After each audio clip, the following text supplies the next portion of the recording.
Mga kapuso duha sa kapin 500 ka driver sa Iloilo, Guimaras, kag Iloilo International Airport nagpositibo sa surprise drug test. Mga nagabiyahe nga pasahero amat-amat na nga nagadamo subong nga Martes Santo. Ini ang gintutukan ni Kim Salinas.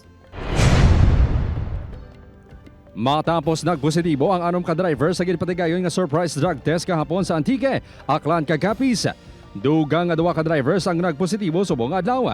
Ini kasunod sang nagapalayon nga Oplan Harabas ang Philippine Drug Enforcement Agency 6 sa pila ka terminal sa Iloilo kag Guimaras, lakip ang Iloilo International Airport.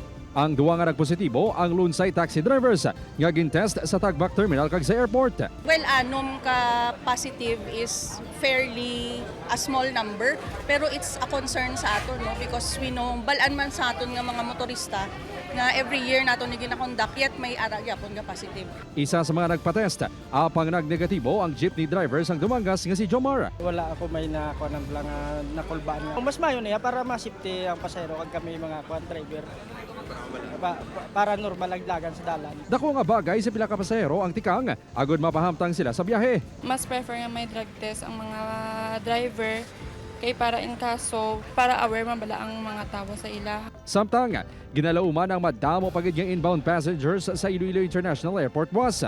Humalin sang Sabado, Marso 28, naglabot na sa masobra 13,000 ang na-record nga inbound passengers. Halin sa 30 ka flights kada adlaw, nagsaka sa 35 ka flights subong nga Holy Week. In fact, may mga feelers na kami sa office nga just in case nga damo ang influx. So may ara silang nga eroplano to ensure also nga may sakyan ng atong mga pasahero. Samtang ginalauman man ang pagdagsa sa mga pasahero sa mga bus terminal sa Iloilo City Bus.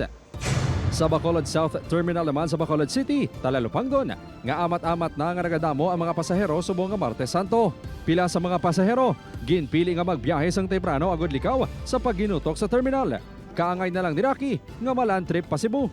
Mas mabuti po na maaga kasi po para po hindi kayo aabutan ng madaming mga pasahero. Para sa akin naman po siguro marami ng pasahero, mahirapan ka talaga sa pagbiyahe.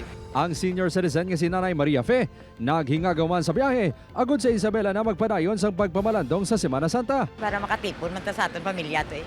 Okay, makonsili may sakyan nga lang bla, okay, para makaupod sila sa akon. Sunod sa management ng bus terminal, magapabilin nga regular ang biyahe sang bus subong nga Holy Week. Upod kay Cyril Duque, Kim Salinas, 1 Western Visayas.